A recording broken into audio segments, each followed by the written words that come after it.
시청자 여러분 안녕하십니까?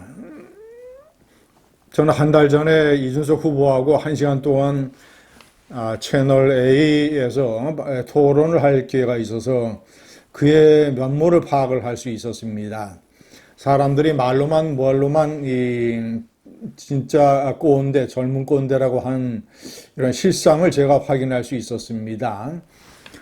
그래서 사실 이번에 그의 대선 출마에 커다란 기대는 하지 않고 대신 주목했습니다. 뭔가 새로운 면모를 보여줄 수 있을 것인가. 그러나 결과는 실망입니다. 역시 이준석의 한계를 철저하게 보여줬다. 저는 이렇게 판단을 합니다. 어제 마지막 토론에서는 실수도 했죠. 느닷없이 권영구 후보에게 민노당 기준으로 여성의 성기나 이런 곳에 젓가락을 꽂고 싶다는 말이 여성 혐오에 해당하느냐라는 뜬금없는 질문을 했습니다. 이재명 후보의 아들이 인터넷에 그런 댓글을 올렸다라고 하는 언론 보도에 따르면 아마도 권영국의 입을 이용을 해서 이재명을 공격을 하려고 했던 것 같습니다. 그러나 아니 이재명 후보의 아들이 설사 그런 글을 올렸다 하더라도 그게 뭐 대통령 선거하고 무슨 관련이 있습니까? 아들의 그런 행동이. 어쨌거나 오늘 아침 언론 보도에는 그것이 화제가 되고 이준석 후보가 수세에 몰린 이런 상황입니다. 자, 그런 것을 떠나서 저는 그가 크게 실패했다고 봅니다. 그는 제3의 젊은 후보로서 단일화도 거부하고 끝까지 완주를 해서 이번에 뭔가 유권자들에게 크게 미래의 제목으로 자신을 각인시키는 그런 목표를 정하고 이를 달성할 수 있었어야 합니다. 그런데 제가 봤을 때는 TV 토론이라든가 이런 언행에서 잔가지 같은 것을 자주 건드리고 가장 커다란 줄기를 놓쳤다 이렇게 판단을 합니다. 가장 커다란 줄기는 뭐냐? 그가 앞으로 개혁신당의 좌표도 그렇습니다만은 어떤 이 강경보수 극우 이 꼴통 보수들을 배척을 하고 합리적 보수, 개혁 보수의 어떤 리더로 본인이 치고 나가려면 두 가지를 했어야 합니다. 극우 후보인 김문수의 본질을 적나라하게 공격을 하고 그리고 진보좌파 정권의 대통령이 되는 것이 눈앞에 온 이재명 후보의 위험성을 적극적으로 설파를 했어야 됩니다. 그러니까 시청자 여러분, 합리적 보수라는 것은 어려운 게 아닙니다. 극우 이 꼴통 보수들과 달리 합리적 보수는 보수 내부의 잘못된 것, 이런 허점, 맹점 이런 것도 날카롭게 비판을 하고 바깥으로는 진보 좌파 정권이 이 보수 세력을 부당하게 선동적으로 공격을 해서 나라를 망치는 것을 견제를 해야 됩니다. 이게 합리적 보수, 이게 개혁적 보수의 좌표이자 해야 할 일입니다. 자, 그러면 어떻게 했어야 되느냐? 우선 이재명 후보에게는 왜 그가 위험한 인물인가를 적극적으로 공략을 해야 됩니다.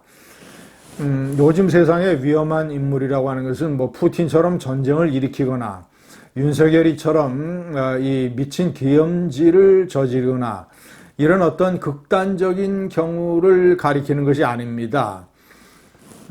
정상적으로 평범하게 위험한 인물이라고 하는 것은 급진적이고 과격한 정책으로 사회를 확 뒤집어서 사회의 안정성을 크게 훼손하는 것.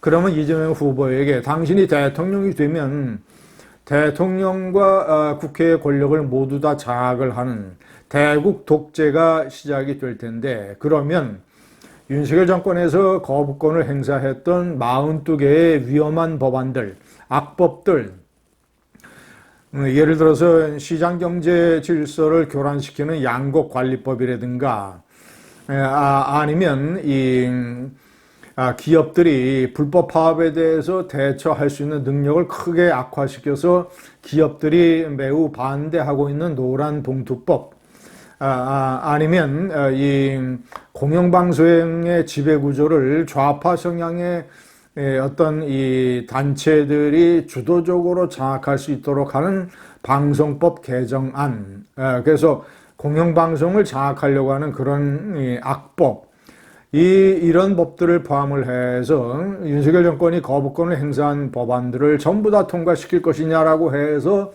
법안마다 이재명의 답변을 받아냈어야 됩니다. 그래서 이재명의 손을 묶어놨어야 됩니다. 그런데 그런 커다란 줄기는 건드리지 못하고 잔챙이 가지들만 이런 식으로 공략을 했습니다. 시청자 여러분, 똑같은 논리로 그가 어떤 합리적 보수, 개혁 보수의 리더가 되려면 김문수 후보가 왜 윤석열의 비상계엄을 옹호했었다가 지금은 뭐 반대한다고 거짓말을 하는지, 탄핵에 대해서는 왜 그토록 반대했고 8대 0에 대해서 왜 공산당식이라고 이런 식으로 비판을 했는지, 그리고 왜 친윤 구태 청산 한동훈 대표가 요구하는 것을 하지 못하고 있는지, 왜 권성동 원내대표 그리고 공동선대위원장단에 있는 나경원, 그리고 막판에 합류시킨 윤상현, 이런 한남동 떨거지들, 그리고 역시 친윤계로서 한남동 옹호에 앞장섰던 박대출 의원 같은 사람을 선대본부장 사무총장에 시킨 것이라든가, 그리고 한때 이 자통당 이 세력, 그리고 김계리 입당 문제 기타 등등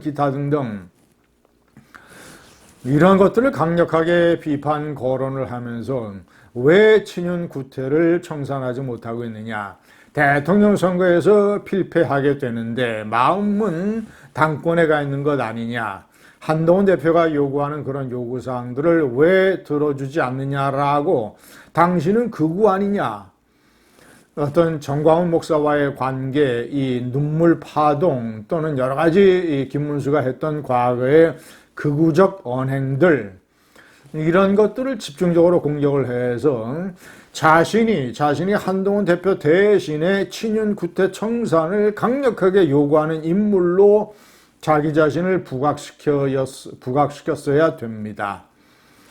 그런데 제가 말씀드린 가장 큰 두 가지 줄기, 김문수 후보에게는 친윤 구태 청산, 이재명 후보에게는 이 악법 또는 위험한 법안들의 처리 계획, 이런 것들을 물고 늘어져서 본인이 합리적 보수의 리더라는 것을 부각시켜야 되는데 철저하게 실패를 했고, 여러 가지 언행과 또는 여러 가지 실수와 아직도 유치한 이미지를 벗어나지 못하는 말투나 언행이라든가 표정이라든가 이런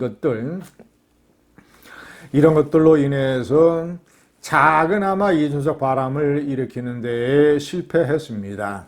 역시 TV 토론을 보면서 대통령 선거 이후에 가장 중요한 이 한국 사회의 테마 중에 하나로 떠오르게 되는 보수의 재편, 보수의 개혁, 합리적 보수가 이 꼴통 보수, 강경 보수들을 역사의 뒷간으로 밀어버리고 이 보수 세력, 반 이재명 투쟁 세력의 태두이자 기둥이 되어야 한다라는 그런 테마, 그런 테마의 주인공은 역시 한동훈이 될 수밖에 없다라는 그런 인식을 다지게 되는 것입니다. 감사합니다.